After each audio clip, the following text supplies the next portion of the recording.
Alright, so I might as well be copying a Funky Diabetic. Funky, if you watching this, bro, you're the greatest YouTuber of all time outside of Rusty Buckets, but I digress. So a few days has passed since the James Harden trade, and James just made his debut for the Nets today. This trade will go down as one of the craziest blockbuster trades that the league has ever seen, mainly because it involves a lot of moving pieces around different teams. Obviously, the Nets get James Harden. The Indiana Pacers, who got involved in this, get Karis LeVert. The Houston Rockets get Victor Oladipo, as well as Dante Exum from the Cavs, and then Rodions Kurucs from the Nets, as well as 3 first-round draft picks and 4 first-round pick swaps to the Houston Rockets, which makes up for the fact that they gave up those same amount of draft picks, I believe, to get Russell Westbrook the previous year. But yeah, everybody, there's a new big three in town. And I'm saying that with a bit of sarcasm because Kyrie has been out for some personal reasons, even though he was detected being at a party, as well as being a head case to the media saying, oh yeah, you guys are basically under me. Yeah, he's the Kanye West of the NBA, man. Like, come on. But that's neither here nor there. I'm here to discuss my thoughts on the James Harden trade. So the Rockets get a good player back in Victor Oladipo. If Victor Oladipo can play like he did in the 2018 season where he forced the Cavs to Game 7, there's a good chance that Wall and Oladipo can be just as good as Wall and B in Washington. Whereas for the Houston Rockets, they not only get a All-Star and an MVP and a scoring champ, but the main problem is what everyone's been saying, especially Rusty Buckets, that there's only one ball on the court. And these guys, based on their egos, their personalities, how they handle their business with their previous respective teams, they are the ones that want to take the do or die shot or at least shoot 25 times a game and sometimes do it at an inefficient rate. This trade can absolutely work out for the Nets because at this point, the Nets are really going for championship or bust this year because why else would they want to get a third star like James Harden despite the fact you already have a ball dominant scorer in Kyrie Irving? This obviously signifies that the Nets are ready to win ball games, and this trade can end up being one of the best decisions the Nets have ever made or the worst decision the Nets have ever made. A lot of people are turning towards the latter, and for good reason. One of those reasons being, look at what the LA Clippers did with the Paul George and Kawhi Leonard duo. Obviously, that duo is still on the team, but back in 2019, Kawhi Leonard was going to sign with the Clippers if and only if they get another star to pair with him.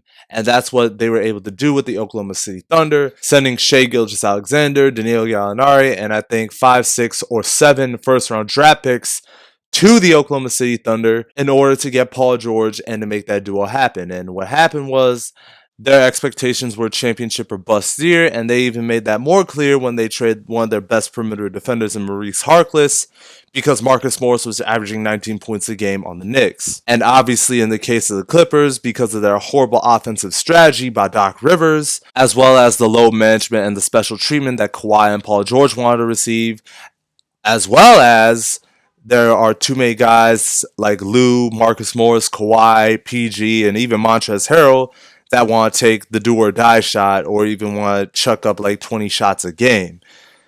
And because of that, they fell on their asses to the Denver Nuggets in the second round, despite having a 3-1 lead, leading by double digits in all 3 of those games. Another example would be the Oklahoma City Big 3 experiment where they had Russell Westbrook, Paul George, and Carmelo Anthony. Obviously, we all know that deal that went down in 2017 where Victor Oladipo and Domantas Sabonis were traded to the Indiana Pacers for Paul George, as well as Enes Kanter and Doug McDermott being traded to the Knicks for Melo. And throughout that season, a lot of people expected them to be a top 3 or even a top 2 team in the West, but they ended up being a 4th seed, which is not bad.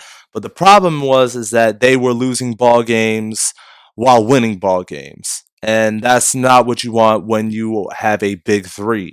You want to be winning ball games consistently. And the Oklahoma City Thunder, while there were some poorly officiated games on their side, they were still an inconsistent team that got their butts handed to them in certain games. And a lot of people were very concerned on how they were going to manage Melo, PG, and Russ's shot taking and how their defense was going to function because Andre Robertson got out with injury. And we all know what happens from there. They lose in Game 6. Paul George has 5 points. Melo has 7 points. Russ has 46 points. and the Thunder ended up losing that series, and then 2 years later, they ended up blowing up that whole team. Now, I'm not really saying that the Nets are going to be this all of a sudden bad team because they have three ball dominant players.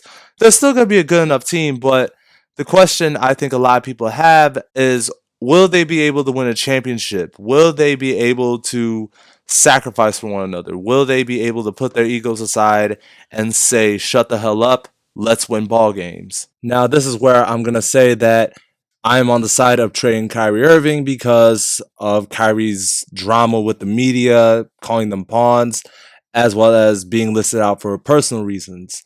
While on paper, Kyrie Irving, James Harden, and Kevin Durant being on the same team sounds great, the problem is there's only one ball, and Kyrie and James want the ball so much and heave up 25 shots a game. KD's not much of a problem because he's not as ball dominant as he was in OKC, thanks to Golden State's system.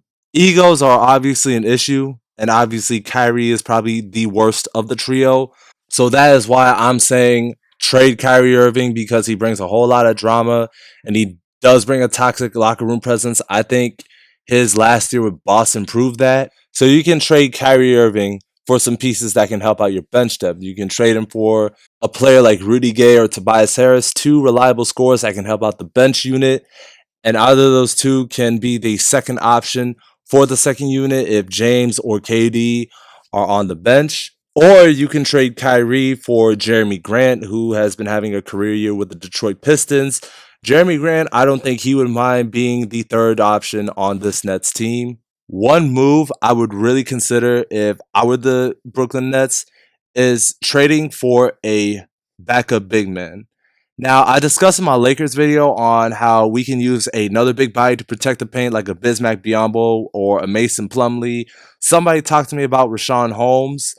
If the Nets can get their hands on a big man that can help out their bench unit, because DeAndre Jordan's 32 and he cannot do as much as he did when he was in LA. And plus, he's not that great of a help defender. So you do need another big body that can help protect the paint. Plumlee or Biyombo or Rashawn Holmes, or even trade for a guy like Al Horford, have him be the starting center, and then have DJ come off the bench. But the only problem with that is that Al Horford still has that ridiculous contract that the 76ers gave him, and then OKC has to take his salary. I really doubt the Nets would want to take a chance on a guy like Al Horford, but if he fits the system with James Harden and Kevin Durant, then the Brooklyn Nets should say, hey, let's do this trade. But so far, the Brooklyn Nets have looked really good this year. They are 8-6 as of now. James Harden just made his debut, ended it with 32, 12, and 14. Kevin Durant had his first 40-point night as a Brooklyn Net. So this team is more of a wait and see type of thing. I'm really interested to see what moves they're gonna make, how they're gonna boost their bench unit, and I'm really interested to see on how this team functions when Kyrie Irving comes back. So this team is more of a wait and see type of thing. But anyways, those are my thoughts on the James Harden trade. I will be having gameplay videos soon of me playing Mortal Kombat or Batman Arkham or whatever y'all want me to play.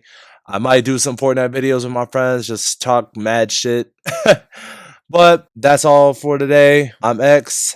Have a good one, y'all. Deuces.